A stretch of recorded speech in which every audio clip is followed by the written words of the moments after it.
আসসালামু আলাইকুম রহমতুল্লাহি ওয়া বারাকাতুহু।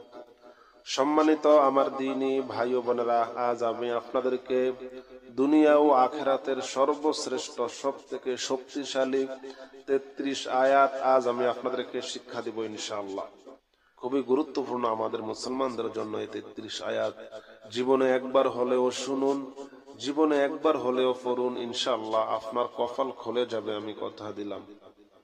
أعوذ بالله من الشيطان الرجيم. بسم الله الرحمن الرحيم. الحمد لله رب العالمين الرحمن الرحيم مالك يوم الدين.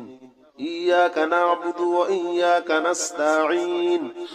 اهدنا الصراط المستقيم صراط الذين أنعمت عليهم غير المغضوب عليهم ولا الضالين. آمين. ألف لام ميم. ذلك الكتاب لا ريب فيه هدى للمتقين الذين يؤمنون بالغيب ويقيمون الصلاة ومما رزقناهم ينفقون والذين يؤمنون بما أنزل إليك وما أنزل من قبلك وبالآخرة هم يوقنون أولئك على هدى من ربهم وأولئك هم المفلحون. الله لا إله إلا هو الحي القيوم لا تأخذه سنة ولا نوم له ما في السماوات وما في الأرض من ذا الذي يشفع عنده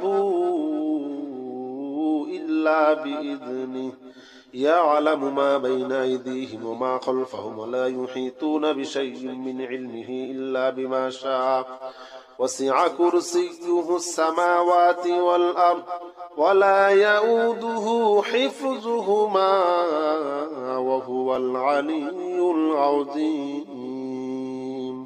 لا إكراه في الدين قد تبين الرشد من الغي فمن يكفر بالطاغوت ويؤمن بالله فقد استمسك بالعروة الوثقى لا انفصام لها والله سميع عليم. الله ولي الذين آمنوا يخرجهم من الظلمات إلى النور والذين كفروا أولياؤهم الطاغوت يخرجونهم من النور إلى الظلمات أولئك أصحاب النار.